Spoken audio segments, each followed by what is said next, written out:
Live from KBAK CBS in Bakersfield, this is Eyewitness News at 5. We've had over 200 incidents of violence committed against our pickets. A man born from poverty and struggle. We were hungry and frightened and in need of help. Dedicated his life to a movement that became a calling. The boycott will have to continue. A movement that fought for the rights of millions of workers everywhere. But a new page is being written in the life of Cesar Chavez. And it's a page that has now cast a long shadow over a now questionable history.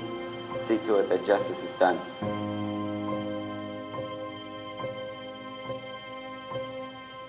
Thank you for joining us tonight on Eyewitness News. I'm Rochelle Murcia. And I'm Michael Patterson. A new report is raising questions about the legacy of the late labor leader Cesar Chavez. The New York Times carrying out a year-long investigation interviewing more than 60 people. Here are some of the takeaways. According to the Times, Chavez sexually abused girls in the 1970s. At least 2 accusers have come forward. They were allegedly children of some of his organizers. His co-founder of the United Farm Workers Union, Dolores Huerta, now says Chavez raped her. She publicly spoke for the first time about the abuse to the New York Times. She says she also had 2 children with Chavez, hiding the pregnancies and placing both children with other families. Chavez's brother had been Huerta's partner, and the 2 had a family. The Times also reports that another dozen women said they were pursued or even sexually harassed by Chavez, and that some of these concerns had been reported to the United Farm Workers Union. There were reportedly emails about abuse, but nothing was done about it. And tonight we have team coverage on the story, looking at Chavez's legacy and how these allegations will impact it. The fallout is already being seen across California and the nation. So let's begin with Eyewitness News reporter Maria Celeste Alfaro, who's digging into what the accusations are and where they came from. If he doesn't do that, the boycott will have to continue. And if the boycott continues, Geller won't be able to give away his wine.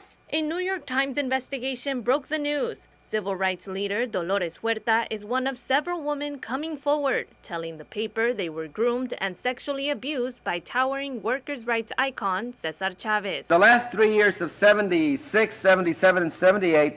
In the article, Huerta described 2 encounters in the 1960s that she said were non-consensual encounters that left her pregnant both times. Also coming forward, Ana Murguia, Debra Rojas, Esmeralda Lopez. Murguia and Rojas claimed their sexual abuse happened when they were minors in the 1970s. Esmeralda Lopez encountered Chavez much later. She told the paper she was 19 when she was selected to travel with him on a tour. Chavez invited her to his camper, proposing to her that he could use his influence to get her something if she slept with him. Lopez told the Times she rejected the proposal and cut her trip short. I learned that both Murguia and Lopez live in Bakersfield.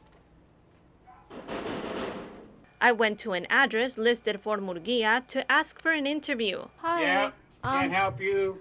Hi, I'm here You're looking. not here. Looking not for. happening. Right. Just confirming if it's Bye. Ana Murguia. The person who answered the door would only tell me an interview would not happen. I also called Lopez but was unable to reach her by phone. So I went to an address I found that was listed for her. A woman who I spoke with confirmed Lopez lived at the house but was not home at the time. We had over 200 incidents of violence committed against our pickets. All the women told the paper that the labor movement they so passionately were a part of belonged to the man they once admired. But this is their story to tell as well.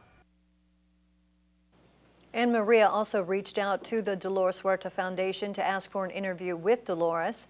Maria was told that Huerta is not granting interviews at this time. However, she shared a statement on social media saying in part, quote, "As a young mother in the 1960s, I experienced 2 separate sexual encounters with Cesar. The first time, I was manipulated and pressured into having sex with him, and I didn't feel I could say no because he was someone that I admired, my boss and the leader of the movement I had already devoted years of my life to." You can find the full statement from Dolores Huerta right now on our app and website, BakersfieldNow.com. And we continue our coverage right now with Eyewitness News reporter Jasmine Knox, who's looking back on Cesar Chavez's life and how he became an iconic labor rights leader. Known as an American hero, activist, leader, Cesar Chavez, lived his life full of resilience and bravery. Chavez was born in Yuma, Arizona on March 31st, 1927. His family owned a farm, but like so many others during that time, lost it during the Great Depression. The family then moved to California and worked on multiple farms throughout the 30s. And as it was for so many people with little money during Depression era in America, life was challenging. To that end, a young Cesar Chavez dropped out of school to work full-time as a farm worker. That decision helped support his family. Chavez later enlisted in the U.S. Navy during World War II. He once recounted how the discrimination he experienced while in the Navy contributed to his commitment fighting for labor rights. Following naval service, Chavez went back to work on the farm and married Helen Fabela, whom he shared 8 children with. In 1952, Chavez became a grassroots organizer for the Community Service Organization. His role involved helping Hispanic workers register to vote and combat discrimination. Fast forward 10 years later, Chavez left CSO to start his own labor union for farm workers in Delano called National Farm Workers Association, now known as United Farm Workers of America. Not only did Chavez fight hard for improving wages, the union's mission also addressed lack of access to better housing, health care, and education. This led to one of the biggest protests in history, the Great Boycott. Influenced by the nonviolent practices of Gandhi, Chavez led the boycott, which started in 1965 and lasted 5 years. It became a nationwide boycott where many people were asked not to buy grapes in solidarity of farm workers. The protests included marching, farmers refusing to work, and fasting in order to receive better pay and respect. The massive 300-mile march from Delano to Sacramento was a success. It led to the first farm labor agreement being signed. On April 23, 1993, Cesar Chavez died in his sleep at the age of 66. On March 31, 2014, President Barack Obama made Cesar Chavez Day a federal holiday. Chavez's legacy has been kept alive by many organizations advocating for farm workers and their families. Many cities across the nation has named schools and streets after the late activists. In Bakersfield, Jasmine Knox, Eyewitness News. And now the family of Cesar Chavez is speaking out following the allegations, calling the New York Times article, quote, deeply painful. The statement went on to say, quote, as a family steeped in the values of equity and justice, we honor the voices of those who feel unheard and who report sexual abuse. We carry our own memories of the person we knew. You can find the full statement from the Chavez family right now on our app and website, BakersfieldNow.com. And Cesar Chavez Boulevard in Bakersfield is no more. The city is putting a stop to its plan to name a street after Chavez in light of the allegations tied to the late civil rights activist. Eyewitness News reporter Steve Virgin spoke with the city councilman who agreed with the action. Back in August, Bakersfield City Councilman Zach Bashertash opposed the city's decision to rename a street after Cesar Chavez.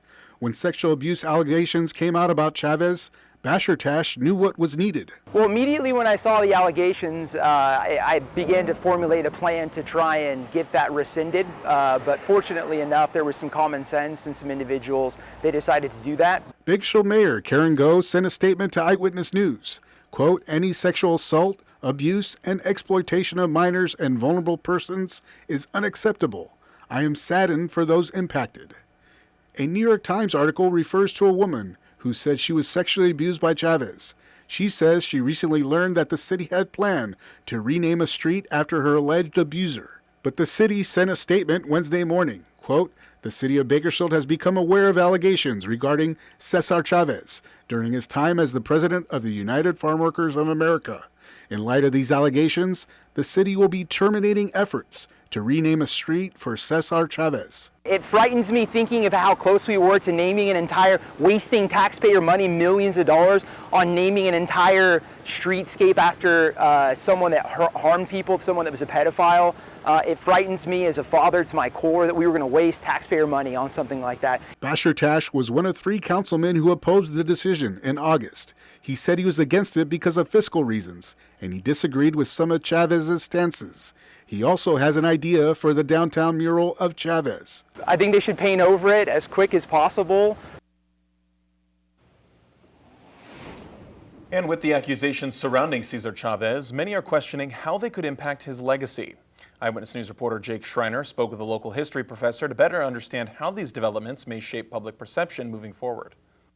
We were hungry and frightened and in need of help. Cesar Chavez left a lasting impact on Kern County and throughout America as a prominent labor leader and civil rights activist. In 1994, President Clinton awarded Chavez a posthumous Presidential Medal of Freedom Award. President Obama signed a presidential proclamation creating Cesar E. Chavez National Monument in Keene in 2012. In 2021, First Lady Jill Biden visited the historic 40-acre site, the once workplace of Chavez. Allegations of sexual abuse involving Cesar Chavez are making national headlines, leaving many to question what this could mean for the activist's legacy. Cesar Chavez and the movement that he helped lead, the farm worker movement, is sort of the heart and soul of the Mexican-American civil rights movement. Dr. Oliver Rosales is a professor of history and ethnic studies at Bakersfield College.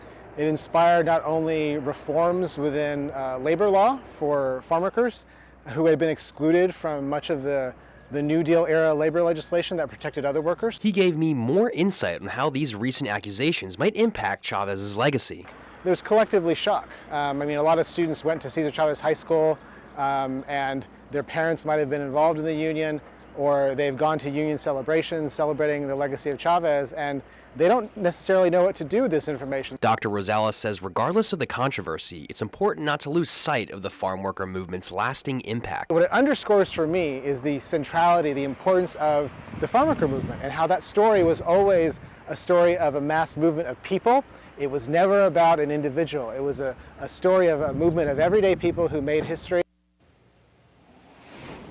And today's question of the day is, do you believe the recent controversy will define Cesar Chavez's legacy?